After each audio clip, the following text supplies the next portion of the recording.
Assalamu alaikum ji. So, welcome viewers. Today we are going to start next chapter for CFAP01 cost of free series. आज जो हम chapter start करेंगे जी वो 50 number chapter है। 40 number हम जो है वो 14 तक हम कर चुके हैं लास्ट लेक्चर में। तो आज हम स्टार्ट करेंगे नेक्स्ट चैप्टर अपनी टेक्स्ट बुक का, जो कि IFRS 13 पे है। काइंडली आप जरा इसको हमारे चैनल को सब्सक्राइब करें, इसको शेयर करें, इसको लाइक करें, ताकि ये जो है ज़्यादा से ज़्यादा लोग इससे जो है बेनिफिट हो सके, ले सके। Kindly do it please. So without wasting our time, let's start to the topic.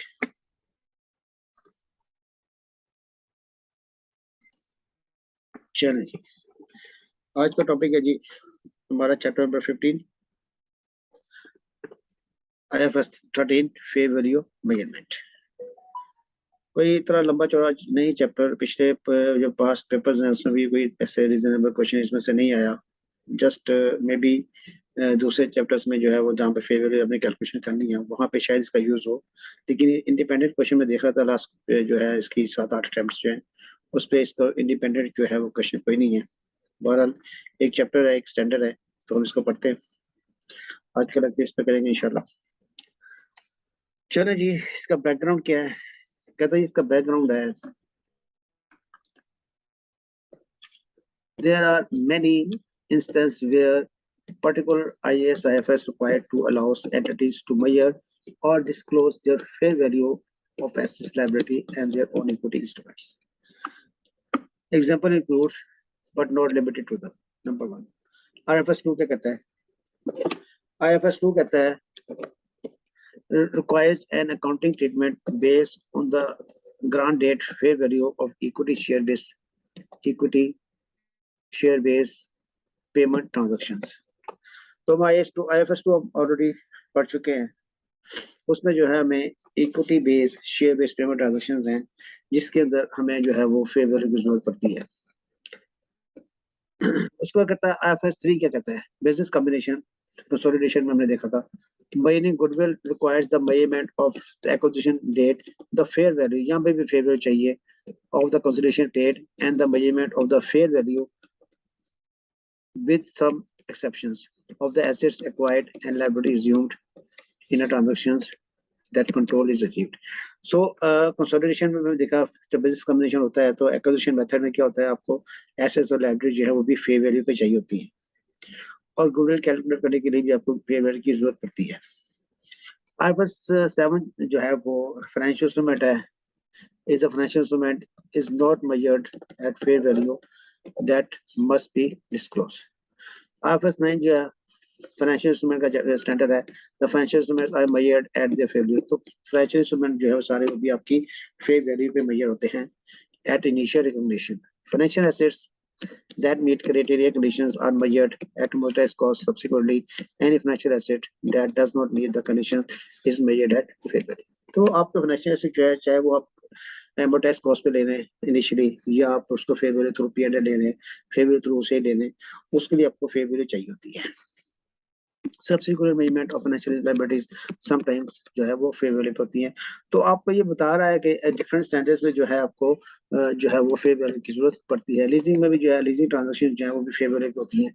इसी तरह IAS 16 और IAS 38 जो है अलाउ यूजिंग रिवैल्यूएशन मॉडल, तो रिवैल्यूएशन मॉडल आप यूज करते हैं तो measurement of asset initial recognition, तो रिवैल्यूएशन के लिए भी आपको फेयर वैल्यू की जरूरत पड़ती है। Under this model carrying amount of the asset is based on the fair value that the at the date of valuation. IAS 19 जो है एम्प्लॉय बेनिफिट क्या कहता है? Defined benefit plan as measured at fair value of the plan net of present value of the plan application. तो plan application जो आपका plan asset है उसकी भी आपको फेयर वैल्यू चाहिए होती है जब भी आपने इसको अकॉर्डिंग डेट पर उसकी अकाउंटिंग करनी है। तो IAS 40 जो है एग्रीकल्चर का, उस पर कहता है allow sorry investment property IAS 40 और यूज फेयर वैल्यू मॉडल, तो मेजरमेंट ऑफ इन्वेस्टमेंट प्रॉपर्टीज, तो इन्वेस्टमेंट प्रॉपर्टीज का फेयर वैल्यू मॉडल यूज करते हैं, उसके लिए आपको फेयर वैल्यू चाहिए होती है। इसी तरह जनाब other standard required the use of measuring which incorporate fair value. आइए स्टैटिस्टिक्स इम्पेयरमेंट क्या कहता है, recover amount is higher of varying use और fair value less cost of sale. यहाँ पर भी आपको फेयर वैल्यू चाहिए। IFRS 5 जो है asset held for sale is measured at lower of carrying amount of and fair value. यहाँ पे भी आपको फेयर वैल्यू चाहिए। Some of the standards contain little guidance of the meaning of fair value. Other did contain guidance that this was developed over many years and is piecemeal in the piecemeal manner. तो यहाँ पे वो कहता है कि आप इस सारी जगह आपको फेयर वैल्यू चाहिए, तो आप कैसे कैलकुलेट करेंगे? तो उसके लिए आप क्या करेंगे, आप IFRS 13 में आएंगे, ये आपको बताएगा कि फेयर वैल्यू जो है वो कैसे कैलकुलेट होती है। अब इसका पर्पस क्या है? The purpose of IFRS is to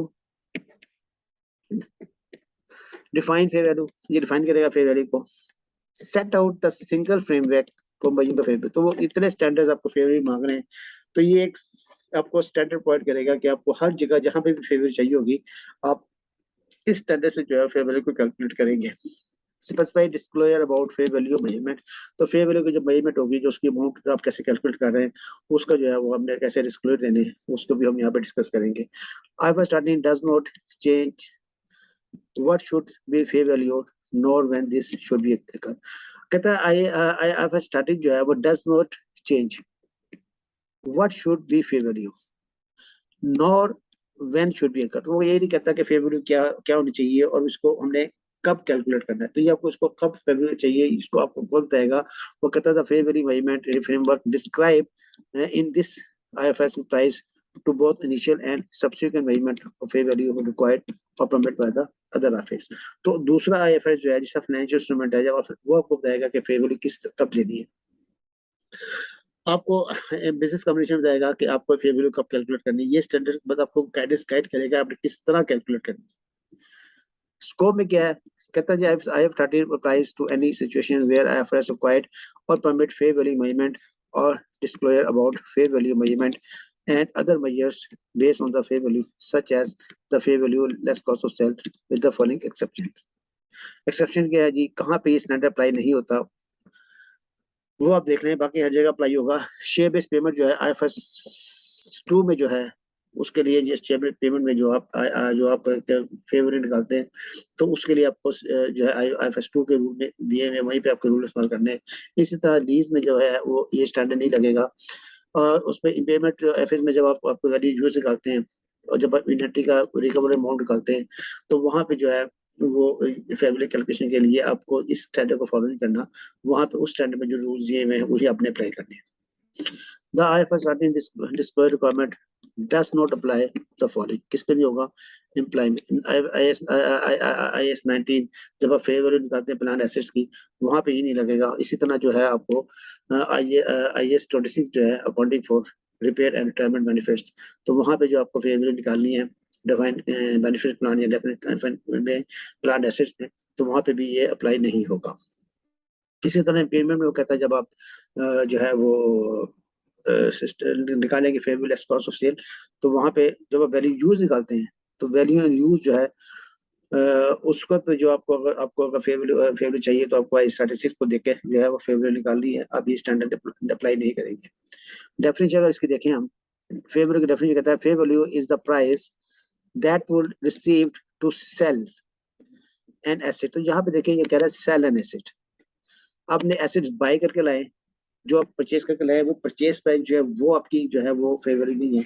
वो कहता है वो प्राइस मैं एक एसेट परचेज करके लाया, अब मैं जिसको जब सेल करूंगा, जो सेल करने से जो प्राइस मिलेगी, वो सेल प्राइस जो है वो मेरी जो है वो फेयर वैल्यू है। और paid to transfer a liability, एक लायबिलिटी को ट्रांसफर किया जाए, लायबिलिटी को सेटल नहीं किया जाए, लायबिलिटी को ट्रांसफर किया जाए इन एन ऑर्डिनरी ट्रांजेक्शन, एक ऑर्डिनरी ट्रांजेक्शन में between the market participant at the measurement date. तो यहाँ पे जो है वो आप बता रहे हैं आपको कि इन चीजों पे जो है वो बेस करती है आपकी प्राइस। पहली चीज क्या है? सेल प्राइस, कि आपका पहला क्या है? वो कहता है कि आपकी जो है सेल प्राइस होगी, ये आपकी एग्जिट प्राइस होगी। मैं इसको कहूँ ना ये एग्जिट प्राइस है, ये बात ठीक है कि आपकी एग्जिट प्राइस के आप सक्सेसफुल सेल करते हो तब क्या पैसे मिलेगा आपको। आप परचेज करके ला रहे हो, वो आपकी फेयर वैल्यू नहीं है। जिस पे आप सेल कर रहे हो वो आपकी जो एग्जिट प्राइस है, वो जो है वो आपकी सेल प्राइस है। फिर वो कहता है आपने लाइबिलिटी को ट्रांसफर करना है, लाइबिलिटी को पे नहीं करना। अब सपोज करें एक बैंक है, अब एक बैंक से मैंने 1 मिलियन लोन लिया हुआ है, ठीक है जी। मैं पार्टी ए है, इस पार्टी ने क्या किया, इससे लोन लिया हुआ है, तो इसने इसको 1 मिलियन पे करना है। अब वो कहता है इसको अपनी लाइबिलिटी को ट्रांसफर करना है। अब ट्रांसफर क्या करना है, अब कहते हैं एक बी पार्टी है, ये बी पार्टी जो है ये इसको पे करे। अब जब बी पार्टी इसको पे करेगी ए की जगह, तो डेफिनेटली अब ए क्या करेगा, ए इसको ट्रांसफर करेगा लाइबिलिटी के, यार तू ऐसा कर, तू मेरी लाइबिलिटी पे कर दे। तो वो क्यों पे करेगा, वो कहता ठीक है, आप ऐसा करो, आप आज मुझे जो है 90,000 9 लाख रुपए आज मुझे पे कर दो आप, तो मैं आपके ब्याह पे जो है अगले अगले 10 सालों के अंदर 1 महीने पे कर दूंगा, तो मुझे भी कुछ बेनिफिट होना चाहिए ना आज। तो इस जो लाइबिलिटी आपकी 1 लाख है, वो अगर ट्रांसफर करते हैं तो वो एक एक जो 1 मिलियन है वो 1 मिलियन में ट्रांसफर नहीं होती आगे, उसकी ट्रांसफर प्राइस डेफिनेटली कम होगी। अगर आप मुझे कहोगे यार आप 1 में पे करना है, आपने मेरे को ठीक है, मुझे आज क्या बेनिफिट होगा, मुझे बेनिफिट ये होगा कि आप मुझे एक जो है आज 9 लाख रुपए दे दें, ठीक है, आज मुझे 9 लाख रुपए दे दें, कल मैं तो उसमें कमीशन डाल बना इंटरेस्ट समझ के मैं बाकी जो है 1 लाख 10 लाख रुपए वो पे कर दूंगा, 1 लाख रुपए पे कर दूंगा, 10 लाख की मैं पेमेंट कर दूंगा। तो आज ट्रांसफर पर वैल्यू क्या है, 9 लाख, और लाइबिलिटी कितने की है, 1 लाख है। तो फे वैल्यू क्या होगी उसकी, फे वैल्यू उसकी 900,000। ठीक है जी। तो ये इसका कॉन्सेप्ट है कि आपने वो देखना है कि किस रेट पे ट्रांसफर हो सकती है। देखिए ट्रांसफर प्राइस जो है वो मार्केट के रेट पे डिपेंड करती है। अगर इंटरेस्ट रेट ज्यादा होगा, इंटरेस्ट रेट कम होगा, तो आपकी ट्रांसफर की वैल्यू जो है वो ऊपर नीचे होगी। तो वो जो कहता है वो ये कहता है, वो कहता है यही जो है आपका इसी पे आपकी जो है वो फाइव वैल्यू जो है वो बेस करेगी। फिर वो कहता है ऑर्डरली ट्रांजेक्शन, ट्रांजेक्शन ऑर्डरली होनी चाहिए, कि प्रेशर नहीं होनी चाहिए, कि फोर्स नहीं होनी चाहिए, यार मुझे पैसों की बहुत जरूरत है, मैं एक प्रॉपर्टी बेचना चाहता हूँ, मुझे पैसों की जरूरत है, मैं जाऊंगा होने होने बेच दूंगा। तो कहता है इस तरह नहीं होना चाहिए, एक ऑर्डर ट्रांसफर तो फोर्सफुल नहीं होना चाहिए, बड़े आराम से सुकून से जो है अपने पूरा टाइम लेके आप उसको सेल करें, किसी किसी का कोई प्रेशर ना हो आपके ऊपर। फिर मार्केट पार्टिसिपेंट होने चाहिए। वो कहता है ये मार्केट पार्टिसिपेंट क्या मतलब है, मतलब ये है कि वो जो जो लोग खरीदो फरोख्त कर रहे हैं, वो जो है वो उनको अवेयरनेस होनी चाहिए कि वो क्या चीज बाय और सेल कर रहे हैं। फिर मईए में डेट जो है ये बड़े इंपॉर्टेंट इसके अंदर। मईए में डेट का मतलब क्या है कि उस डेट जिस डेट को ट्रांजेक्शन हो रही है, अब सपोज करें आज की डेट पे ट्रांजेक्शन हो रही है, तो आज शेयर प्राइस कुछ और है, टुमारो क्या होगा, कल की डेट पे शेयर प्राइस कुछ और होगी। तो आपको ये भी डिसाइड करना है कि यार एक मई में डेट है, उस डेट पे हमेशा उससे जब डेट से जैसी डेट चेंज होगी तो प्राइस पे इफेक्ट पड़ेगा, प्राइस चेंज हो सकती है। तो आपको मई में डेट भी फिक्स करनी है कि यार इस डेट की प्राइस है, नेक्स्ट डेट में भी प्राइस बढ़ सकती है, में भी प्राइस कम हो सकती है। कहता है the definitions emphasize that the fair value is a market based measurement, not entity specific। वो कहता है ये मार्केट बेस है, ये एंटिटी स्पेसिफिक नहीं है।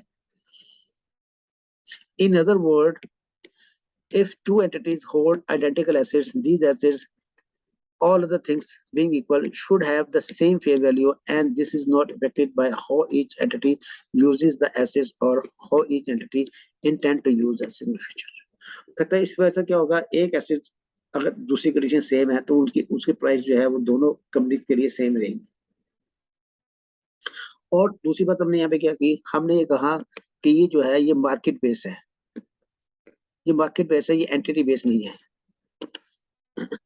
अब अगर देखें मेरे पास एक प्रॉपर्टी है, मैं मेरे प्रॉपर्टी और मैं जो है मुझे उस प्रॉपर्टी को, जो मैं रेजिडेंशियल प्रॉपर्टी जो मैं काम करता हूँ, मैं रेजिडेंशियल बिल्डिंग बनाता हूँ, मेरे पास रेजिडेंशियल बिल्डिंग का कॉन्ट्रैक्ट है, मैं कमर्शियल बिल्डिंग ही नहीं बनाता। तो मेरे पास अगर लैंड है तो मेरे पास वो एज ए वो जो है वो रेजिडेंशियल पर्पज के लिए, लेकिन जिसको मैं बेचूंगा हो सकता है कि उसके पास जो है वो कमर्शियल प्रॉपर्टी बनाने का लाइसेंस हो, तो वो उसको as a commercial property use कर सकता हो। ठीक है जी। तो यहाँ पे आपको ये देखना है कि ये मार्केट बेस्ड है, तो आपने मार्केट को देखना है कि मार्केट में इसकी वैल्यू क्या है। मार्केट में जब इसको मैं एज ए कमर्शियल सेल कर सकता हूँ, मार्केट में इसको मैं एज ए रेजिडेंशियल सेल कर सकता हूँ। मैंने ये नहीं देखना कि मेरे मेरे पर रिस्ट्रिक्शन क्या है कि मैं इसको एज ए कमर्शियल यूज नहीं कर सकता, ठीक है, मैं उसको एज ए कमर्शियल प्रॉपर्टी बेच तो सकता हूँ। तो उसकी बेसिस पे जो है अपने फेयर वैल्यू कैलकुलेट करनी है। ठीक है जी। अब इस तरह मैंने गाड़ी ली, एक गाड़ी जो ली मैंने, उस गाड़ी को मैंने कमर्शियल नहीं कराया, मैंने उसको पैसेंजर पर्पज के लिए रजिस्ट्रेशन नहीं कराया, मैं उसको प्राइवेट पर्पज के लिए परचेज किया। तो ये स्पेसिफिक है, गाड़ी स्पेसिफिक है। अब मैं उसको एज ए पैसेंजर व्हीकल नहीं बेच सकता, क्योंकि वो ये स्पेसिफिक ये स्पेसिफिकेशन के साथ लगी हुई है, ये गाड़ी के साथ लगी हुई है। तो यहाँ पे जो है मैं कोई ये रहेगी, मैं तो उसको एज ए कमर्शियल गाड़ी बेच रहा हूँ, तो वो मैं नहीं बेच सकता, क्योंकि वो गाड़ी जो है वो कमर्शियल पर्पज के लिए यूज नहीं हो सकती। तो यहाँ पे जो है आपको ये देखना है कि जो वो स्पेसिफिक एसेट है उस पे जो कंडीशंस है वो एसेट स्पेसिफिक है. But the definitely is space in terms of assets and liabilities because they are primarily focused on the accounting measurement. However, the guidance of a study also applies to an entity whose equity instrument measured at fair value when the interest in other company is acquired in share of exchange. Not किया जी that the fair value is an exit price, the price at which the asset would be sold. Purchase की बात नहीं हमें करनी कि किस पे purchase हो रहा है, ये आपकी एग्जिट प्राइस है. Exit and entry prices. Exit price is the prices that would be received to sell an asset or pay to transfer the liability. Entry price क्या है? The price paid to acquire an asset or receive to assume the liability in exchange for transaction.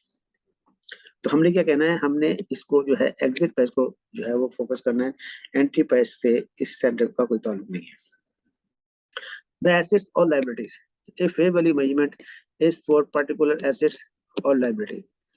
Whether the fair value guidance of IFRS applies to standalone assets or liability or a group of assets or group of liabilities or group of assets or and liabilities depend on the unit of the item being fair value.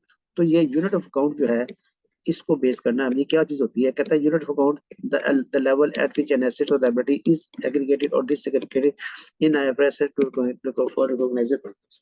वो कहता है कि आपने जो है unit account क्या है, इसकी बेस पे जो है आप जो है वो इंफॉर्मेशन को एग्रीगेट करते हैं या डिसएग्रीगेट करते हैं. देखिए क्या कह रहा है, ये आपसे ये कह रहा है कि आपके पास फेयर वैल्यू आपने कैलकुलेट करनी है. ठीक है जी, आपने फेयर वैल्यू जो है वो कैलकुलेट करनी है. फेयर वैल्यू अब वो क्या कहता है, कहता है जी आप क्या है, फेयर वैल्यू क्या है, आप एक एसेट से निकालना चाहते हैं या आप एक लायबिलिटी की निकालना चाहते हैं. ठीक है जी, या आप फेयर वैल्यू कैलकुलेट करना चाहते हैं, एक एसेट है प्लस एक लायबिलिटी है, आपने इसकी निकालनी है. या आप एसेट्स हैं, बहुत सारे एसेट्स हैं और बहुत सारी लायबिलिटीज हैं, आपने इनकी फेयर वैल्यू निकाली. ये अब ये कहता है कि ये सारी चीजें जो हैं ये डिपेंड्स करती हैं, किस पे डिपेंड करती हैं, ये डिपेंड्स करती हैं यूनिट ऑफ अकाउंट पे. किस पे डिपेंड करती हैं, यूनिट ऑफ अकाउंट पे.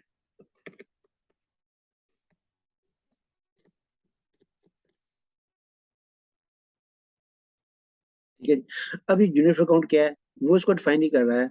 वो कह रहा है जनाब यूनिट ऑफ अकाउंट क्या है, वो कहता है कि unit of account is the level at which the asset और liability is engaged or is aggregated or disaggregated in the IFRS recognized purpose. कहता है कि वो relevant IFRS कहता है the unit of account for asset and liability must be determined in accordance with the IFRS that requires or permit the fair value measurement. वो कहता है वो जो IFRS है ना उसकी बेस पे आप डिसाइड करेंगे कि यूनिट ऑफ अकाउंट क्या होगा. जैसे हम बात कर रहे हैं यहाँ पे कि हमने बात की कि जनाब फेयर वैल्यू निकालनी है. फेयर वैल्यू कैसे निकालेंगे, या हमने कहा कि एक एसेट होगा तो उसकी फेयर वैल्यू एक लायबिलिटी है, या एक एसेट एक लायबिलिटी दोनों को मिला के एक फेयर वैल्यू निकालनी है, या हमने एक ग्रुप ऑफ एसेट्स और ग्रुप ऑफ लायबिलिटीज है उसकी फेयर वैल्यू निकालनी है. हमने कहा वो डिपेंड्स करता है यूनिट ऑफ अकाउंट पे. अब यूनिट ऑफ अकाउंट क्या है, यूनिट ऑफ अकाउंट क्या है, एक मेजरिंग यूनिट है. फॉर एग्जाम्पल मैं फाइनेंशियल इंस्ट्रूमेंट बैठा हूँ, मैं फाइनेंशियल इंस्ट्रूमेंट का मेरा स्टैंडर्ड है IFRS 9. अब IFRS 9 में क्या हुआ, मेरे पास इन्वेस्टमेंट इन शेयर है, इन्वेस्टमेंट इन शेयर्स. मैंने एक ABC कंपनी के अंदर जो है वो शेयर परचेस किए हुए. अब वो कहता है कि मार्केट वैल्यू इसकी क्या है, इसकी मार्केट वैल्यू मैंने कहा मार्केट वैल्यू जो है वो 10 दरम ₹10 जो है वो पर शेयर है. तो ये जो मार्केट वैल्यू पर शेयर है ये यूनिट ऑफ अकाउंट है. अब मैं देखूंगा मेरे पास कितने शेयर हैं. मैंने कहा मेरे पास 1000 शेयर मेरे पास पड़ा हुआ है इस कंपनी का. नंबर ऑफ शेयर्स कितने हैं मेरे पास 1000. तो मैं क्या करूंगा, मैं कहूंगा total number of shares into unit price. तो मैं कहूंगा मेरे पास जो है वो 10,000 का जो है मेरे पास टोटल वैल्यू जो है वो रुपीज में मेरे पास पड़ेगी. तो मैं इसको एग्रीगेट करूंगा, इस इंफॉर्मेशन को एग्रीगेट करूंगा basis of unit of account. तो मैं कहूंगा मेरे पास 10,000 के जो है वो इन्वेस्टमेंट की वैल्यू जो है और 10,000 है। तो मैंने किस पे डिसाइड किस पे किया, मैंने डिसाइड किया मैंने उस आईएफआर की इंफॉर्मेशन पे कि बेस से मैंने जो है वो ये जो है वो यूनिट ऑफ अकाउंट निकाला है। अब अगर सपोज करें मैं स्टैंडर्ड बैठा हूँ, मैंने IFRS 3 में बैठा हूँ। IFRS 3 क्या है? Business combination. बिजनेस कॉम्बिनेशन क्या कहता है मुझे? अब मुझे क्या है, मुझे बिजनेस कॉम्बिनेशन में बैठ के मैंने एक सब्सिडी जो है वो ABC को जो है वो 80% जो है वो मैंने उठाया हुआ है। मेरे पास 80% होल्डिंग है, मेरे पास कंट्रोल है। क्यों कंट्रोल है? मैंने 80% होल्डिंग ली हुई है। अब यहाँ पे यूनिट ऑफ अकाउंट क्या होगा? क्या अब इसके देखिए, इसके दो तरीके हो सकते हैं। एक तरीका क्या है कि जो मेरे पास होल्डिंग है, सपोज करने मेरे पास जो है इसके 8,000 शेयर लिए हुए, टोटल उसके 10,000 शेयर थे, मैंने 80% के 8,000 शेयर जो है वो मैंने उसका परचेज किया हुआ है। अब यहाँ पे दो तरह के एक तरह के यूनिट अकाउंट बन सकते हैं। एक तो मैं कहूँ इसकी मार्केट वैल्यू क्या है, मैंने कहा मार्केट वैल्यू जो है वो एक शेयर की 10 रुपए है। तो इसके हिसाब से क्या हुआ, मैं कहूंगा यार 8,000 शेयर, मैंने कहा 8,000 शेयर है मेरे पास, 10 रुपए के हिसाब से 80,000 रुपए। अब IFRS बिजनेस कम्युनिकेशन क्या कहता है? बिजनेस कंपनी कहता है कि इसकी नेट वैल्यू कितनी है। मैं कहा जी नेट वर्थ जो है ना इस कंपनी की वो 2 मिलियन है। इसका मतलब क्या हुआ, 2 मिलियन का 80% जो है मेरा है, क्योंकि मेरा इस पे कंट्रोल है। ठीक है, तो ये हमारे पास कितना बन जाएगा? 1,40,000। 10% हुआ इसका, सॉरी इसका बनेगा 1.4 मिलियन। तो अब देखें कि यहाँ पे यूनिट ऑफ अकाउंट क्या है। आपको स्टैंडर्ड क्या कहता है? स्टैंडर्ड कहता है कि यूनिट ऑफ अकाउंट ये रखो कि अनयूनिट अकाउंट जो है वो ये रखो। अब IFRS 3 क्या कहता है? वो बिजनेस कॉम्बिनेशन का, वो कहता है कंट्रोल आ गया मेरे पास। जब कंट्रोल आ गया है तो जब मेरे पास 80% शेयर इसके हैं, तो मैं मार्केट में जाके इसके 8,000 शेयर बेच के मैं 80,000 क्यों लूं? मैं क्यों ना कंपनी को बेच के तो मैं 1.4 मिलियन ना लूं? मेरा कंट्रोल है कंपनी पे। जब कंट्रोल मेरा है तो मैं कंपनी को बेच सकता हूँ। तो यहाँ पे देखें, ये जो स्टैंडर्ड है, ये स्टैंडर्ड को कहता है कि यूनिट ऑफ अकाउंट जो है वो ये होना चाहिए, नेट एसेट बेस पे होना चाहिए।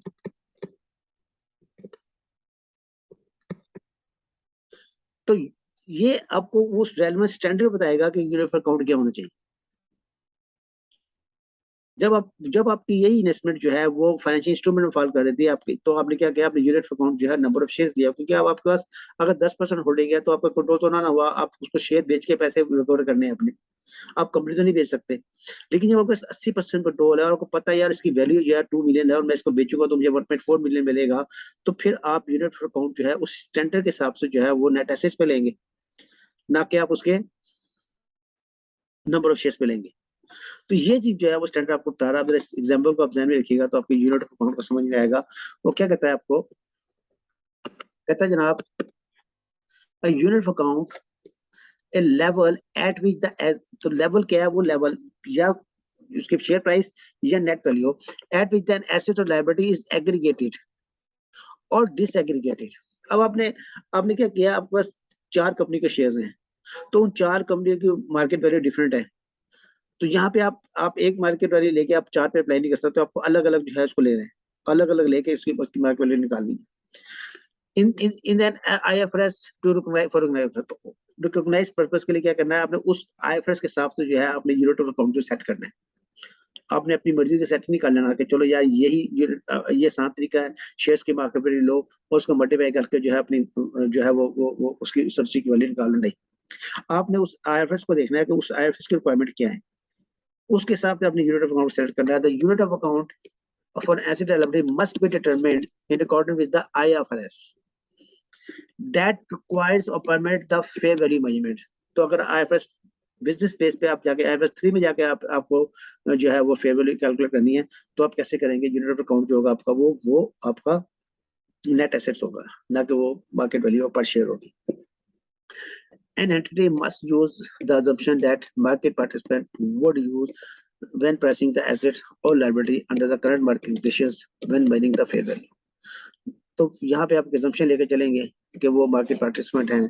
The fair value must take into account all characteristics that a market participant will consider relevant to the value. These characteristics क्या है, वो कहता है the conditions and location of the assets. तो assets की conditions और उसकी लोकेशन जो है वो मैटर करती हैं, और restrictions if any on the sale or use the assets. For example देखें, मेरे पास शेयर्स हैं कंपनी के, मैंने शेयर्स परचेज किए हुए, अब उस कंपनी ने क्या किया, उस कंपनी ने कहा ये आप 3 साल तक सेल नहीं कर सकते। अब मेरे पास एक्सेप्शन लगा दिया, मैं 3 साल तक सेल नहीं कर सकता। अब दूसरी कंपनी जो है, दूसरी कंपनी के पास भी इसी कंपनी के शेयर्स हैं, ये कंपनी ए है, इसके पास रिस्ट्रिक्शन है कि सेल नहीं कर सकता। बी जो है उसके पास कोई रिस्ट्रिक्शन नहीं है, नो रिस्ट्रिक्शन है, वो अभी मार्केट में जाकर सेल्स कर सकता है। तो क्या अब इन दोनों की फेवरेबल बराबर होगी? नहीं बराबर होगी। अगर ए मार्केट में जाकर सेल करेगा शेयर, और वो कहेगा यार शेयर तो मुझसे मैं आपको सेल करता हूँ, लेकिन लीगली ट्रांसफर नहीं कर सकता, लीगली मैं आपको 3 साल के बाद ट्रांसफर करूंगा, तो हो सकता है इसकी मार्केट वैल्यू 10 रुपए हो, लेकिन अगर बी बेचने जाएगा तो हो सकता है वो 100 रुपए का बेच दे, क्योंकि उस पर कोई रिस्ट्रिक्शंस नहीं है। तो ये चीजें मैटर करती हैं उसकी फेयर वैल्यू निकालने के लिए। Market participant, market participant definition, market participant कहता है market participant buyers and sellers in the principal और most advantage market for the asset. तो प्रिंसिपल मार्केट वो होती है जिसके अंदर आपकी मैक्सिमम क्वांटिटी जो सेल होती है, और मोस्ट एडवांटेज मार्केट होती है जिसमें आप ज्यादा प्रॉफिट लेते हो। तो दोनों में फर्क है। नॉर्मली इसमें क्वांटिटी ज्यादा होती है और इसमें वैल्यू ज्यादा होती है, लेकिन आप प्रेफर किसको करते हैं? आप प्रेफर प्रिंसिपल मार्केट को करते हैं। बेशक इसमें वैल्यू कम मिलती है, पैसे कम मिलते हैं आपको, लेकिन प्राइस कम मिलती है, लेकिन इसमें क्वांटिटी ज्यादा सेल होती है। तो आप प्रेफर किसको करेंगे? जब दोनों का कंपटीशन होगा, आपको सिलेक्शन करनी है, प्रिंसिपल मार्केट भी दी हुई है, एडवांटेज मार्केट भी दी हुई है, तो आप प्रिंसिपल मार्केट को जो है वो सिलेक्ट करेंगे, बेशक इसमें आपकी प्राइस कम मिलेगी आपको। बाकी पास have all the following characteristics, क्या है जी? वो कहते हैं जी इंडिपेंडेंट होना चाहिए, ये इंडिपेंडेंट होना चाहिए। उसका कहता है इनको नॉलेज होना चाहिए कि वो क्या बाय शेयर सेल कर रहे हैं, एबल टू एंटर, वो ट्रांजेक्शन में एबल करने के काबिल भी होने चाहिए, और दे आर विलिंग, उनकी उनकी ख्वाहिश भी होनी चाहिए कोई काम करे। अगर मतलब विलिंग ही नहीं है तो उसको आप कहेंगे जबरदस्ती ले, तो कहेगा ठीक है भाई औने पौने भेज दो मुझे, जब मैं औने पौने भेज देता हूँ, मेरा इंटरेस्ट नहीं, मैं चीज ही निकलना चाहता। इसी तरह वो कहता है इंडिपेंडेंट होनी चाहिए, वो आजाद होना चाहिए, रिलेटेड पार्टी नहीं होनी चाहिए आपस में, ठीक है ना। अगर रिलेटेड पार्टीज होगी तो उसमें वो क्या करेंगे, उसमें बेनिफिट मिल जाएगा, बेनिफिट डाउट मिल जाएगा, वो कहेगा ठीक है मार्केट में मैं चीज 10 रुपए की बेचता हूँ, रिलेटेड पार्टी को मैं 5 रुपए की बेच देता हूँ। तो कहता नहीं यार इंडिपेंडेंट पार्टीज होनी चाहिए, उन पार्टीज को नॉलेज होनी चाहिए वो क्या चीज परचेज कर रहे हैं, उनको अवेयरनेस होनी चाहिए, उनको पता होना चाहिए कि ये चीज अगर मैं इससे 10 रुपए की ले रहा हूँ तो मार्केट में ये चीज जो है 2 रुपए की मिल रही है, तो मैं 10 रुपए की क्यों लूंगा? अगर मुझे नॉलेज ही नहीं होगा तो मैं ले लूंगा। इसी तरह वो कहता है कि they are able to enter transactions, उसके पास इतनी उनका वो फाइनेंशियल स्ट्रॉन्ग पोजीशन होनी चाहिए कि वो एंटर हो सके, और वो उसकी उनकी ख्वाहिश भी होनी चाहिए, कोई को काम करना है, मुझे प्यास लगी तो पानी पीऊंगा ना, मुझे प्यास नहीं लग रही तो जबरदस्ती पानी पिला जाओगे तो मैं को यार मैं नहीं पीता। तो मुझे मेरी मेरी विल भी होनी चाहिए ना कि मुझे ये काम करना है। तो ये सारी जो है इसकी जो है वो तमाम कैरेक्टरिस्टिक जो है all of the following characteristic जो है वो अभी पूरी होनी चाहिए फेयर वैल्यू कैलकुलेट करते वक्त। अब इसके आप मेजरमेंट कैसे करेंगे, इसकी अमाउंट कैसे मालूम करेंगे? वो कहते हैं fair value measurement. Measuring the fair value measurement assume that the asset and liability in exchange in an ordinary transaction between market participants to sell assets, terms of liability at measurement date under the current market conditions. वही जो definition थी वही दोबारा repeat कर दी इसने। Sometime it might be possible to use observable market transactions to fair value as an asset or a liability. For example, observable mean क्या? Market price, वो company जो है वो लिस्टेड है स्टॉक एक्सचेंज में, और वहाँ उसकी फेयर वैल्यू मौजूद है। The share might be quoted in the Karachi stock exchange, तो कोटेड प्राइस मौजूद है आपको, तो वो ऑब्जर्वेबल प्राइस है। For other assets and liabilities, this may not be possible. However, in such case, the objective is the same, being to eliminate the price at which an ordinary transaction to sell the assets or transfer the liability will take place between market participant and measurement date। तो वो सारी चीज आपको जो है वो पूरी करनी है। एक्टिव मार्केट क्या है जनाब? कहता है active market exists when it will provide information that can use for fair value measurement. The quoted price in an active market provides the most reliable evidence of the fair value and must be used in measuring the fair value where is available.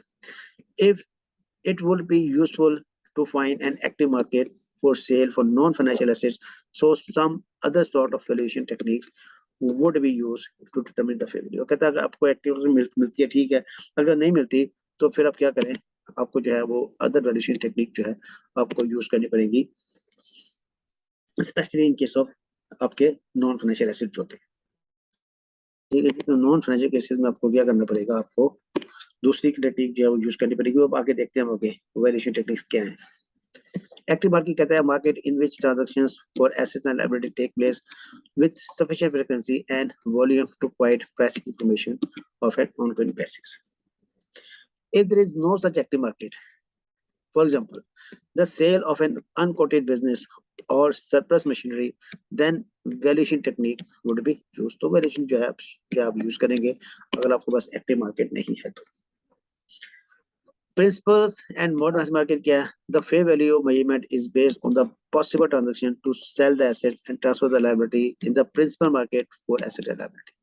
If there is no principal market नहीं है, then the fair value measurement is based on the price available in the most advantageous market of the assets। तो आपकी पहली option क्या है? पहली option principal market ही है। तो अगर क्वेश्चन के अंदर दोनों दी हुई हैं तो आपको प्रिंसिपल मार्केट को सिलेक्ट करना है, मोस्ट एडवांटेज मार्केट को छोड़ देना है।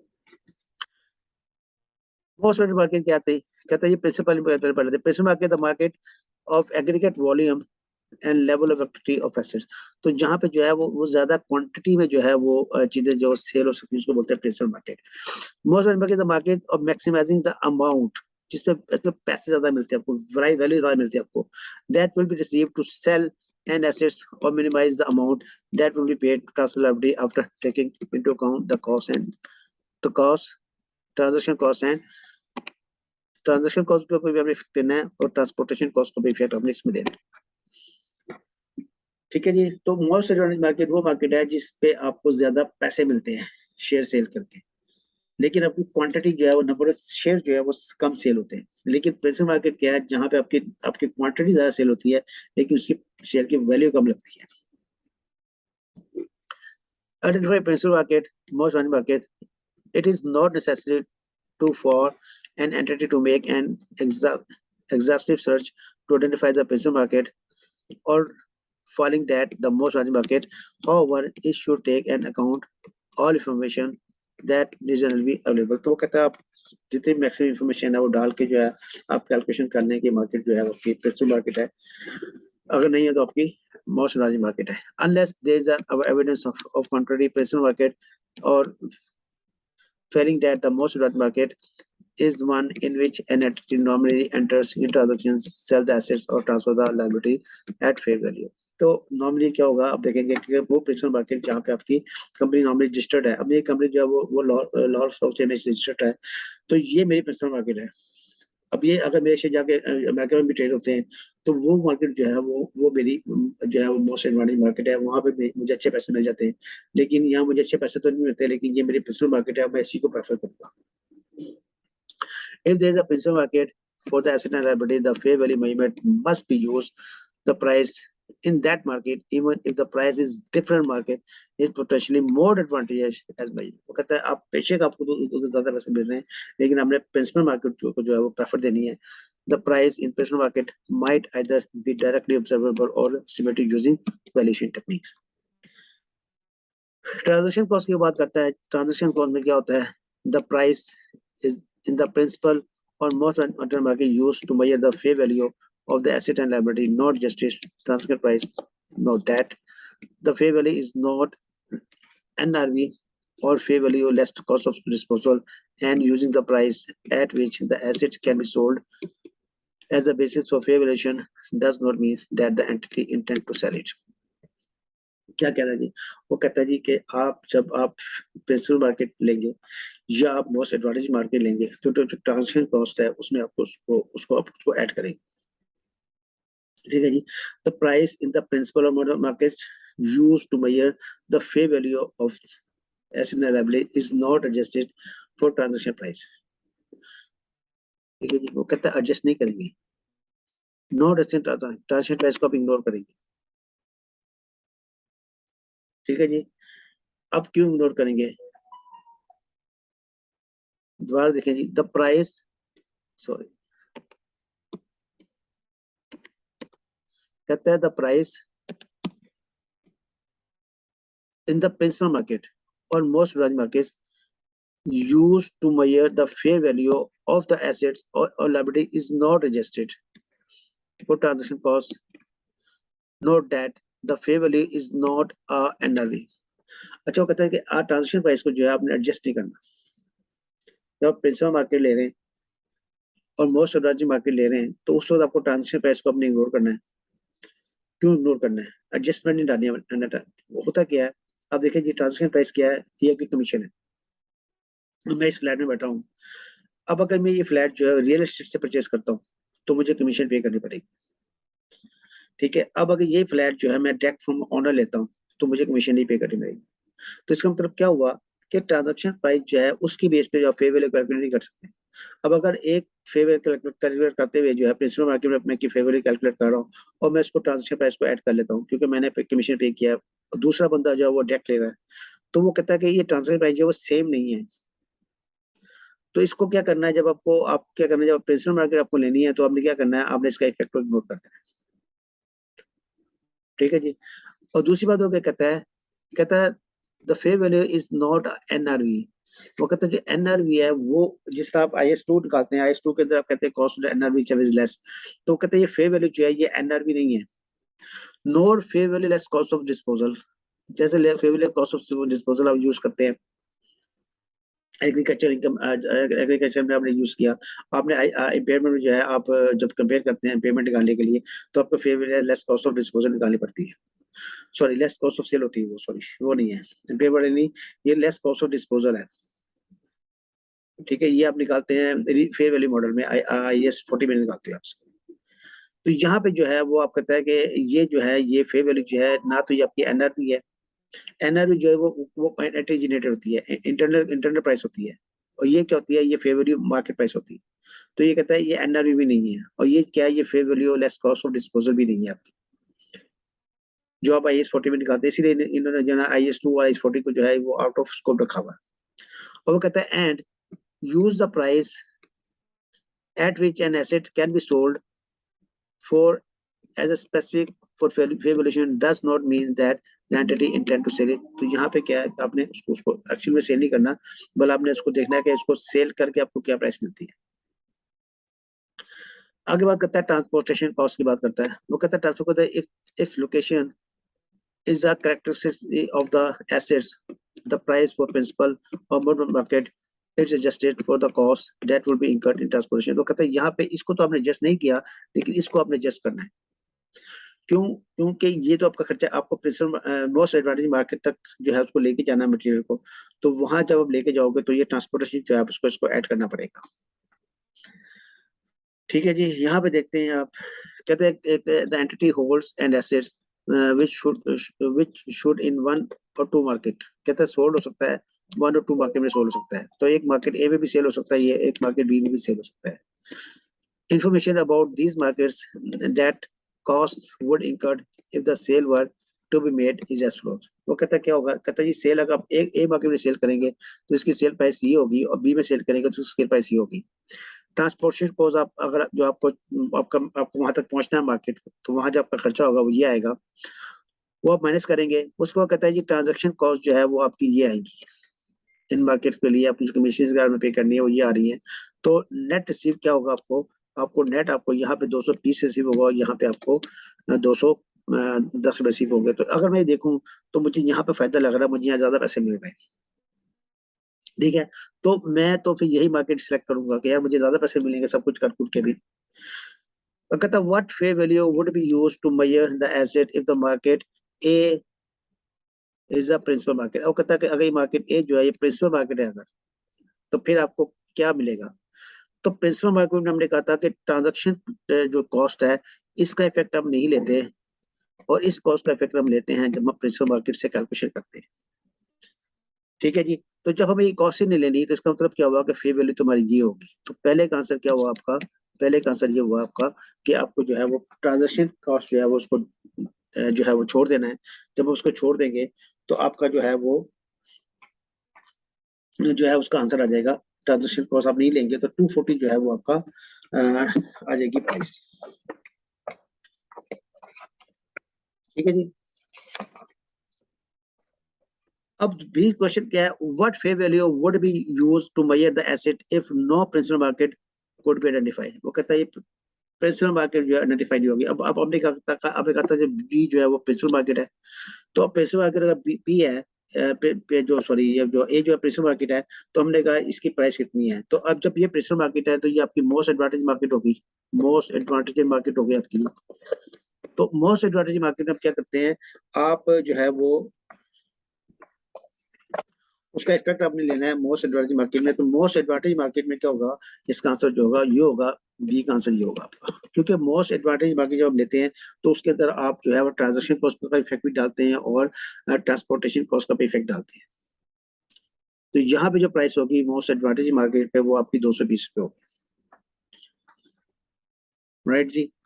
तो ये बात याद रखिएगा कि जब आप ट्रांजेक्शन कॉस्ट जो है वो ट्रांजेक्शन कॉस्ट प्रिंसिपल मार्केट की प्राइस कैलकुलेट करते वक्त ट्रांजेक्शन कॉस्ट को जो है इग्नोर करते हैं हम। लेकिन जब प्रिंसिपल मोस्ट एडवांटेज मार्केट आप निकालते हैं तो तब आपको ट्रांजेक्शन कॉस्ट का इफेक्ट भी डालना है। तो अब आप देखें कि आपको कहाँ फायदा हो रहा है। वैसे अगर हमने जब ट्रांजेक्शन को देखी थी हमने, तो हमने कहा था कि हमें जो है मार्केट जो है मोस्ट एडवांटेज मार्केट जो है वहां पे फायदा हो रहा है। लेकिन अब जो है हमें फायदा कहाँ पे हो रहा है, वो हमारी ये प्राइस ज्यादा है, ये प्राइस कम है। तो हम क्या करेंगे, हम यहाँ पे आंसर जो सिलेक्ट करेंगे वो हम प्रिंसिपल मार्केट को जो है वो सिलेक्ट करेंगे। ठीक है जी। तो यहाँ पे वही बात कर रहा है कि आपकी जो पहली प्राइस बनेगी प्रिंसिपल मार्केट की बेस पे वो 240 बनेगी, और आपकी जो दूसरी प्राइस बनेगी मोस्ट एडवांटेज मार्केट बेस पे वो 220 बनेगी। ठीक है जी। बाकी आप इसमें पढ़ लीजिए, मैंने आपको बता दिया। अब यहाँ पे कहता है the entities on an item of industrial equipment of asset for which he wishes to ascertain the fair value in accordance with IFRS. Information about the market in which the assets could be sold and costs that would be incurred for sale were made. दो market दी हुई है, उन्हें का sale price दी हुई है आपको, और आपको जो है वो ट्रांसपोर्टेशन कॉस्ट दी हुई है। ठीक है जी। वो कहता है the volume of asset into unit. तो आपका ये उसने वाली वाली sale unit of unit price पे उसको दी हुई है। What is the most advantageous market, what is the fair value of the asset in accordance with IFRS 30। तो होता है इसमें तय है कि इन दो जो मार्केट आपको दी हुई है इसमें से मोस्ट एडवांटेजेस मार्केट कौन सी है। नंबर 1, तो मोस्ट एडवांटेज मार्केट कौन सी मार्केट होती है, जिस मार्केट में आपको प्राइस ज्यादा मिलती है, क्वांटिटी कम सेल हो लेकिन प्राइस ज्यादा मिले। तो मोस्ट एडवांटेज मार्केट आप किस बेस पे ट्रेड करते हैं, जिसमें आपको बहुत ज्यादा प्रॉफिट मिलता है। तो अब जब देखें, और हमने कहा था कि ट्रांजैक्शन कॉस्ट का हमने इफेक्ट डालना होता है, यहाँ पर ट्रांजैक्शन कॉस्ट नहीं दी हुई है, और ट्रांसपोर्टेशन कॉस्ट तो दोनों मार्केट में होती है। तो यहाँ पे हम देखेंगे कि हमें जो है सबसे ज्यादा पैसे जो है यहाँ मिल रहे हैं, तो कहेंगे कि एक आंसर ये है कि ये हमारी मोस्ट एडवांटेज मार्केट है, यहाँ पे हमें जो है वो ज्यादा पैसे मिल रहे हैं, ज्यादा प्रॉफिट मिल रहा है। ठीक है जी। उसको कहता था fair value in accordance with IFRS। वो उसकी फेयर वैल्यू बता दें कि इसकी फेयर वैल्यू क्या होगी। तो फेयर वैल्यू जो होती है, फेयर वैल्यू जो होती है उसकी एग्जिट प्राइस होती है। तो एग्जिट प्राइस जो है वो सेल प्राइस क्या है, वो इसकी ज्यादा है। और ये कहाँ है, ये आपकी प्रिंसिपल मार्केट है। तो प्रिंसिपल मार्केट में जो फेयर वैल्यू है उसको आप यूज करें। तो ये आपका आंसर बनेगा बी का।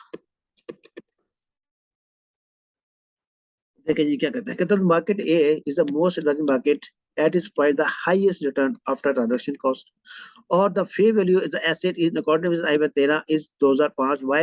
This is the price available in the principal market before the transaction cost. तो ये प्रिंसिपल मार्केट की प्राइस है, इस वजह से मैंने कहा कि ये फेयर वैल्यू है। हमने इस वजह से नहीं कहा कि ये 505 से और ये 500 है, ये बड़ी है, हमने इस वजह से नहीं कहा। हमने इस वजह से कहा कि ये प्रिंसिपल मार्केट की जो है वो सेल्फ एग्जिट प्राइस है। The principal market is the one in which the highest value of activities. तो ये ध्यान में रखिएगा कि मैंने इसलिए नहीं कहा हम लोगों ने कि यार ये 505 है तो ये प्राइस ज्यादा है, ये प्राइस कम है, तो ये प्रिंसिपल मार्केट है। ये बेस नहीं है। बेस क्या है, जो प्रिंसिपल मार्केट की जो सेल प्राइस है उसको आप बोलेंगे कि आपका fair value. Different entity might have access to different markets. This might result in different entities reporting similar asset at different values. The fair value of non financial। अब बात करेंगे हम नॉन फाइनेंशियल एसेट्स की, कि non financial assets की जो fair value है वो कैसे कैलकुलेट कर दिया।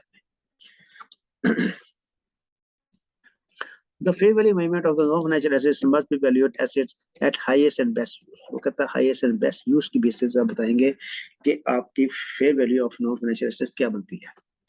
Highest and best use is the valuation concept based on idea that market participant would seek to maximize the value of an assets. Highest and best use क्या होता है? Highest and best use, the use of a non-financial asset by market participant that would maximize the value of the assets or the group of the assets or liabilities within the within which the asset will be used. वो कहता है क्या जी? This must take into account the asset that physically possible. वो आप देखते हैं आपने क्या चीजें देखनी है कि क्या हम फिजिकली भी हो सकता है कि नहीं हो सकता. ठीक है जी. आपको 10 मरले का प्लॉट है, आपको जिसके अंदर मैं जो है वो पार्क बना देता हूँ तो फिजिकल पॉसिबल ही नहीं है. ठीक है. अब रेजर्वेशन एरिया आप कहते हैं मैं यहाँ पे फैक्ट्री बना देता हूँ तो फिजिकल पॉसिबल ही नहीं है. सॉरी, लीगली पॉसिबल नहीं है. अब रेजर्वेशन एरिया में फैक्ट्री बनाना चाहते हैं, कैसे पॉसिबल? पॉसिबल ही नहीं, गवर्नमेंट बनाने देगी. अब फाइनेंशियली वायबल होगा, इतना बजट भी होना चाहिए. ठीक है जी. तो फिर तभी वो कहते हैं आप फाइनेंशियल वायबल होगा. तो ये सब चीजें जो है आपको चेक करनी है कि ये आप ये जो है चीजें पॉसिबल है कि नहीं है. ये तीनों कंडीशंस पूरी हो जाएंगी तभी जो है आप इसकी जो है नॉन फाइनेंशियल एसेट जो है उसका जो है बेस्ट यूज बना सकते हैं. If the current use of the land is presumed to be the highest and best use unless market or other factors suggest different use. ठीक है जी. तो आप कैसे कि लैंड है, अब उस आप देख लैंड है उसको आप देखेंगे इसका पॉसिबल बेस्ट यूज क्या हो सकता है. अब अगर मैं इस पे कमर्शियल प्लाजा बनाता हूँ तो ये लैंड की वैल्यू क्या है. अगर मैं इस पे रेजिडेंशियल प्लाजा बनाता हूँ तो इसकी लैंड की वैल्यू क्या है. अगर मैं इस पे एक गार्डन बना देता हूँ तो इसकी वैल्यू क्या है. तो उसके हिसाब से आपने उसकी जो है उसकी वैल्यू जो बेस्ट जो है उसकी पॉसिबल प्राइस जो निकालनी है. अगर मैं कहता हूँ ये मैंने लैंड पीस ऑफ लैंड मेरे पास है, अब इस लैंड पे मैं कहता हूँ यार इसको मैं जो है ना रेजिडेंशियल सेल करता हूँ तो मुझे इसकी प्राइस जो है वो 1 मिलियन मिलती है. लेकिन अगर मैं किसी इंडस्ट्री में के लिए मैं किसी बंदे को भेजता हूँ, उसने इस पे फैक्ट्री बनानी है और ये फैक्ट्री एरिया है, वो मुझे इसकी जो है वो प्राइस 2 मिलियन दे सकता है. लेकिन अगर मैं कहूँ यार मैं इस लैंड पे जो है मैं एक पार्क बना देता हूँ, अब वो जो पार्क बनाऊंगा तो उसके पार्क की वैल्यू कितनी है, वो लैंड जो है वो 3 मिलियन भी सेल हो सकती है. तो फिर बेस्ट यूज क्या है कि मैं उसको 3 मिलियन जो उसकी वैल्यू है तो मैं बेस्ट यूज की बेसिस पे उसकी वैल्यू फिर वैल्यूएशन करूंगा उसकी. ठीक है जी. यहाँ पे इसकी एलोकेशन आ रही है. कहता है A limited X limited acquired a plot of land to develop in industrial area में उसका प्लॉट है. The factory with similar facilities Karachi and assess the recent sold for 50 million. उसकी प्राइस जो है 50 मिलियन सेट हुई है, वो फैक्ट्री का एरिया है. The plot is located it on the outskirts of Clifton in Karachi. Similar sites nearby have recently been developed as residential. वो कहता है उसके आसपास सारे जो है रेजिडेंशियल एरिया बन चुके हैं. अब वो कहता है highest and best use at site for high rise apartment building. X Limited determined that the land could be developed as a site for residential use as a cost of 10 million. कहता है अगर 10 million में इस पे खर्च करूं तो इसको मैं क्या करूंगा एज ए रेजिडेंशियल यूज के लिए इसको यूज कर सकता हूँ. To cover up demolition of factory and legal expenses सारे इनकर करेगा. The plot of land would be जो है वो 62,000 का जो है वो सेल हो जाएगा. The highest and best use of the land determined by comparing the following. वो कहता है कि जनाब value of land currently develop, अगर डेवलप किया जाए तो जा रहा है वैल्यू ऑफ लैंड और वेकेटेड साइट रेजिडेंशियल पर्पस. वो कहता है अगर फैक्ट्री की तरफ से भेजूंगा तो 50 मिलेंगे, लेकिन अगर मैं उस पर जो है वो 62,000 उसको मिलेंगे और 10 मिनट का मैं खर्चा कर दूंगा तो फिर मुझे कितना मिलेगा. तो फिर मैं कहूँगा मेरा बेस्ट यूज क्या है कि बेस्ट यूज ये है कि मैं उस पर 10 मिनट का खर्चा करके उसको जो है वो 52 मिलियन ही शो करूँ. तो यहाँ पे क्या होगा, आप जो लैंड के बेस्ट यूज के हिसाब से आप जिसकी फेयर वैल्यू बनेगी वो फेयर वैल्यू आपकी 52 मिलियन बनेगी. ठीक है जी. तो आप उस लैंड को जो एज ए फैक्ट्री लैंड बेचेंगे, आप क्या करेंगे उसको आप रेजिडेंशियल कन्वर्ट करके 10 मिलियन का खर्चा कर देंगे उसके ऊपर और उसकी जो फेयर वैल्यू बनेगी वो 52 बनेगी. अब आप बात करते हैं वैल्यूएशन टेक्निक्स की. वैल्यूएशन टेक्निक्स क्या है जी. वो कहता है जी the objective of using the valuation techniques is to be estimate the price at which an ordinary transactions to sell the assets or transfer liability would take place between market participants at measurement date under the current conditions. ठीक है, पुरानी बात ही करके चलेगा, अभी पीछे बढ़ के है सारा. I've identified that one of these valuation techniques, पहली valuation techniques क्या है हमारे पास है मार्केट अप्रोच है. फिर हमारे पास कॉस्ट अप्रोच है और फिर हमारे पास इनकम अप्रोच। तो 3 मार्केट जो है बस वो अप्रोचेस दी हुई हैं। हम 3 तरीके से जो है वो उसकी वैल्यू निकाल सकते हैं। तो पहला क्या कहता है, मार्केट वॉच क्या कहता है, use prices and other relevant information from market transactions involving identical and similar assets and liabilities. तो वो कहता है कि आप क्या करें, आपने कहा जी हमारे पास कोटेड प्राइस अवेलेबल नहीं है, हम लिस्टेड कंपनी नहीं है। तो वो कहता है नो प्रॉब्लम। फिर आप क्या करेंगे, आप using the prices and relevant information from market transactions involving identical, कि आप देखें आपकी आइडेंटिकल जो कंपनीज हैं, अगर वो स्टॉक एक्सचेंज में लिस्टेड है तो उनकी वैल्यू क्या है। तो उसकी वैल्यू की बेस पे जो है अपने जो है वो जो अपनी कंपनी की वैल्यू भी आप बना सकते हैं। तो इसको बोलते हैं मार्केट अप्रोच। एक तरीका ये भी होता है कि अगर मेरे पास एक एसेट्स है, ठीक है, तो वो अगर दूसरे बंदे की लायबिलिटी है, तो उस लायबिलिटी की वैल्यू क्या है, या मेरे पास एक लायबिलिटी है दूसरे बंदे के पास एसेट है, तो उसके पास एसेट की वैल्यू क्या है, उसकी बेस पे जो है मैं जो है अपने बिजनेस के वैल्यू निकाल सकता हूँ। तो ये भी एक मार्केट अप्रोच है, तो इसको आप कहते हैं मार्केट अप्रोच है। कॉस्ट अप्रोच क्या है, कहते हैं कि the amount required to replace, तो यहाँ पे कहता है रिप्लेसमेंट करनी है आपने। यहाँ पे आपने मार्केट की बात की थी, यहाँ पे आपने बात की रिप्लेसमेंट की।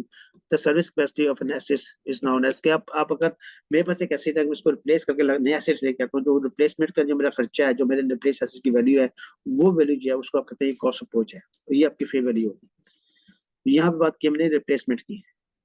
और आगे इनकम अप्रोच क्या है, अब जो है future amounts of cash flows and profit of a single discounted with the single rate. तो वो कहता है कि यहाँ पे क्या कहता है, हमने फ्यूचर प्रेजेंट वैल्यू निकाल लिया। Future amount of cash flow as profit जो है वो आपने क्या किया, आप नेट प्रेजेंट वैल्यू आप समझ लें। तो आपने देखना है कि फ्यूचर में आपका कितना इनफ्लो आउटफ्लो है, कितना आपको बचेगा, तो उसको आप प्रेजेंट वैल्यू पे ले आए। तो ये प्रेजेंट वैल्यू अप्रोच कहलाती है। तो ये 3 तरीके हैं जनाब आपको पास, जिस पे आप बैलेंसिंग टेक्निक जो है वो कर सकते हैं। The entity must use a balancing technique that is appropriate in the circumstances and for which sufficient data is available to measure the fair value, maximizing the use of management of the observed inputs and minimizing the unobservable inputs। तो observable inputs क्या है, जो market जो base करते हैं, market base पे जो input है वो आपके ऑब्जर्वर, जो नॉन मार्केट बेस इंफॉर्मेशन है वो आपकी अनऑब्जर्व आपके इनपुट्स हैं। Inputs to valuation techniques. An entity must use valuation techniques that appropriate in the circumstances and for which sufficient information is available by the fair value. A valuation technique should be used to maximize the use of relevant observer inputs and minimize the use of। तो ये आप थोड़ा पहला याद रखिएगा कि हम इसको क्यों यूज करते हैं, कि हम अपने जो रेलेवेंट ऑब्जर्वेबल इनपुट जो है उसको मैक्सिमाइज करना है और अनऑब्जर्वेबल इनपुट जो है उसको अपने मिनिमाइज करना है। इनपुट्स क्या है, डेफिनेट करता है द assumption that market, ये assumptions हैं that market person would use when pricing the assets or liability, including assumption about risk such as the following: the risk inherent in the particular valuation techniques used by the fair value such as pricing model। ठीक है जी। तो कुछ risk जो आप inherit करते हैं, for example कि मैं मेरे में जिस तरह मैं आपको एग्जांपल देता हूँ कि मैं डेटर्स हैं मेरे पास, वो डेटर जो पेमेंट ही नहीं करते, तो वो मैं इनहेरिट करके लेके आता हूँ, यार ये बंदे पेमेंट ही नहीं करते। तो रिस्क है इसके अंदर। तो ऐसी चीजें आप इनहेरिट कर लेते हैं अपने साथ। The risk inherit in the inputs of the valuation technique. तो वैल्यूएशन टेक्निक आप जब कर रहे हैं, तो जब 3 टेक्निक आपको दी हुई है, तो इन टेक्निक के अंदर कहीं ना कहीं जो रिस्क होंगे, जो आपको जो साथ साथ जो है उसको उसका इफेक्ट भी साथ साथ दिखाना है कि यार ये रिस्क तो इसके अंदर आएगा। Quoted prices in an active market provide the most reliable evidence of the fair value and must be used to measure the fair value where necessary। तो quoted price जो है वो आपका जो है वो बेस्ट एस्टिमेट है। हायरार्की क्या है इसके अंदर, I have 13 hierarchy of fair value to categorize inputs valuation 3 levels। 3 levels क्या है इसके अंदर, first second third level, 3 level की बात करता है इसके अंदर। तो लेवल 1 में क्या कहता है, द कोटेड प्राइस जो है वो आपका नंबर 1 है। In the active markets of identical assets and liabilities that entity can access at the measurable date, share prices the stock exchange जो है ये आपका बेस्ट एस्टिमेट है। दूसरा लेवल क्या है, input that other than quoted prices include within level 1 that are observable for the assets or liabilities either directly or indirectly। For example, quoted price of similar assets to one of the being valued quoted interest rate. तो आपकी जैसी दूसरी company है वो registered है, तो उसके basis पे भी जो है वो थोड़ा सा प्लस माइनस करके आप कह सकते हो कि ये आपकी जो है वो आपकी फेयर वैल्यू है। तीसरा लेवल जो है, जो सबसे से कम लेवल है, जिसपे लोग बिलीव नहीं करते, वो अनऑब्जर्वेबल है, अनऑब्जर्व है। ठीक है, जैसे आपने आपने कैश फ्लो प्रोजेक्शंस बनाई, ये उसकी एग्जांपल है, तो ये आपका थर्ड लेवल है। तो इसमें जो है वो शेयर होल्डर जो है वो नॉर्मली इतना बिलीव नहीं करते। ठीक है, तो वो ज्यादातर फर्स्ट लेवल जो है उस पर शेयर होल्डर जो है वो ज्यादा बिलीव करते हैं, सेकंड लेवल पे भी कर लेते हैं, लेकिन थर्ड पे तो यार तो इतना रिलायबल नहीं है। बिड ऑफर प्राइस, ऑफर क्या है? For some assets and liabilities in market quoted prices that differ depending upon whether the asset being sold or bought from the market. The price at which the assets can be sold to the market is called the bid price. ठीक है, जो bid price क्या है जिसमें आप asset solve कर सकते हैं? It is the amount of market bids of all the assets. The price at which an asset can be bought from market is called the ask or offer price.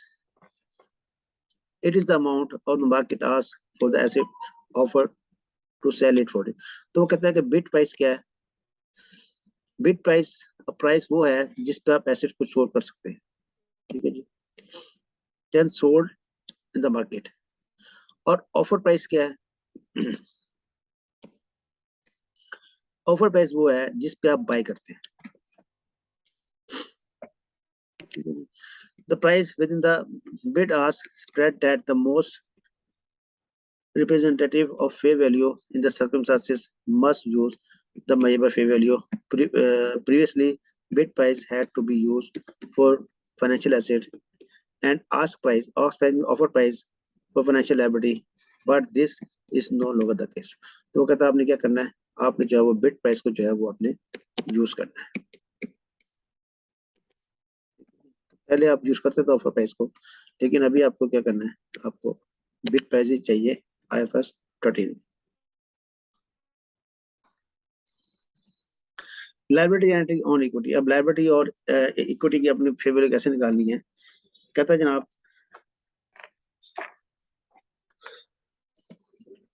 the fair value measurement assume that the transfer of an item to a market participant at a measurable date. The fair valuation of liability assume that it is not settled with the counterparty at the measurement date but would remain outstanding. In other words, the market participant to whom the liability could be transferred would be required to fulfill the obligation. तो जिसको आप liability transfer करेंगे वो सारी obligation meet करेगा, तो transfer price जो है वो आपकी जो है वो fair value है, ना कि आपकी settlement price जो है वो fair value है। The fair valuation of an entry on equity instrument assume that the market participant to whom the instrument would be transferred would take on the rights and responsibility associated with the transactions. The same guidance that applies to the fair value of assets also applies to the fair value of liabilities and equity instrument, including that the entity must minimize the use of relevant observable inputs and minimize unobservable inputs.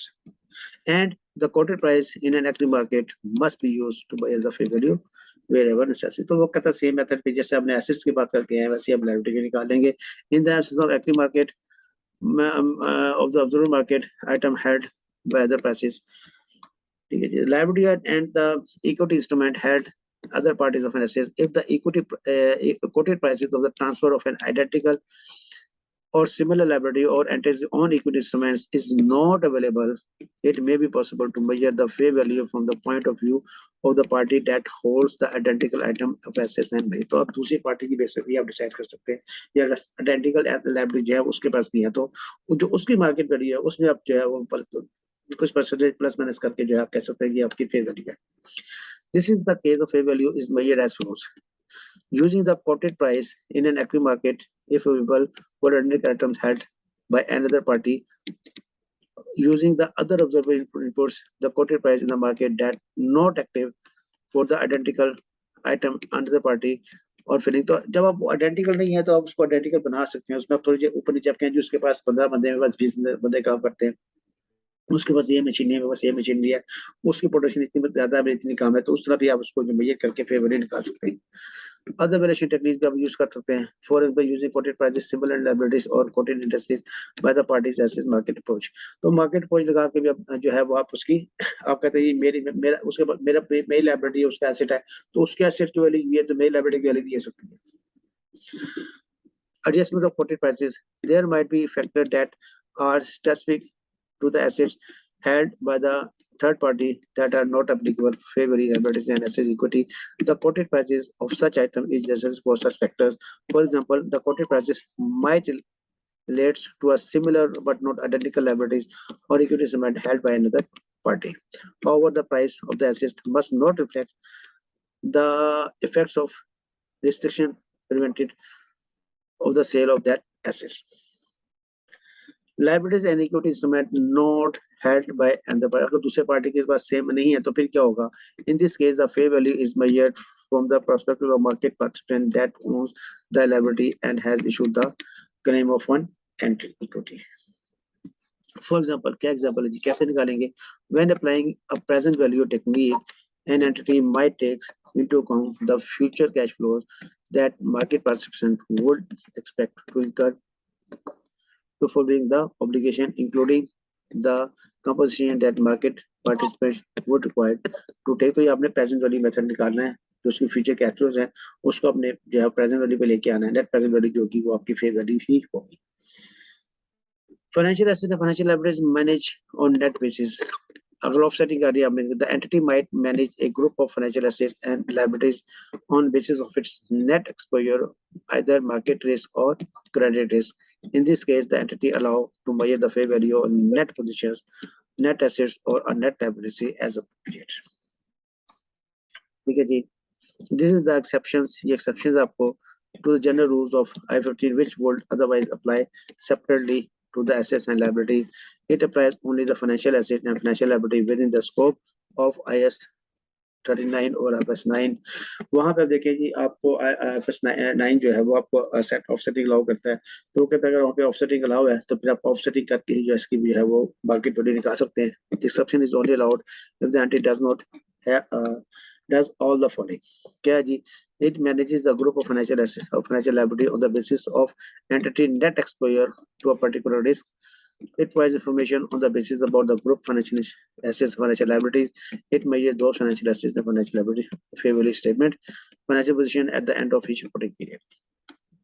तो यहाँ पे आपसे कहा है कि आपको जो है वो एक्सेप्शन है, इसका कुछ डिस्क्लोजर है वो पढ़ लीजिएगा आपके, इसके डिस्क्लोजर क्या है।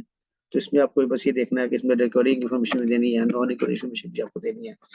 बाकी इसके सिंपल डिस्क्लोजर्स हैं, इतना खास नहीं है, आप नजर मार लीजिएगा। ठीक है जी, तो यहाँ पे जनाब हमारा ये चैप्टर खत्म हुआ। तो नेक्स्ट चैप्टर जो है वो चैप्टर नंबर 16 है, IFRS 15 revenue from contract with customer है। तो इंशाल्लाह जो नेक्स्ट लेक्चर हम करेंगे वो जो है वो हमारा जो है वो IFRS 15 पे होगा। तो आज के लिए बस इतना ही करेंगे हम। ठीक है जी, तो इजाजत दें मुझे इंशाल्लाह, फिर नेक्स्ट लेक्चर पे अगर आपने हमारा नेक्स्ट जो लाइव क्लासेस जो हमारी हो रही है आजकल जो स्टार्ट है वो आपने ज्वाइन करनी है तो हमारे जो व्हाट्सएप नंबर दिया हुआ है उस पर आप कॉन्टेक्ट कर सकते हैं। हम आपको रेलेवेंट जो ग्रुप है उसमें ऐड कर देंगे और वहाँ पे जो है हम जूम मीटिंग जो है वो शेयर करते हैं, तो वो आप हमारे साथ जो है लाइव सेशन जो है वो ज्वाइन कर सकते हैं। आपके क्वेश्चन आंसर जो आपके जहन में आए तो वो भी आप डिस्कस कर सकते हैं हमारे साथ आके। अदरवाइज जो है यूट्यूब पे तो लेक्चर हमारा नेक्स्ट जो है वो अपलोड हो जाता है, तो आप इसको यूट्यूब पे भी ज्वाइन कर सकते हैं। लेकिन आप बेहतर करें, कोशिश करें कि आप इसको हमारे साथ लाइव सेशन ज्वाइन करें, तो आपके जो पास एक्सपीरियंस भी है, आपके पास जो आपके पास क्वेश्चंस हैं तो वो हम जो है वो जो आपके लाइव जो है वो क्वेश्चन सॉल्व करेंगे इंशाल्लाह। तो ठीक है जी, आज का लेक्चर इतना था, इजाजत है हमें, फिर इंशाल्लाह मुलाकात होगी। अल्लाह हाफिज़।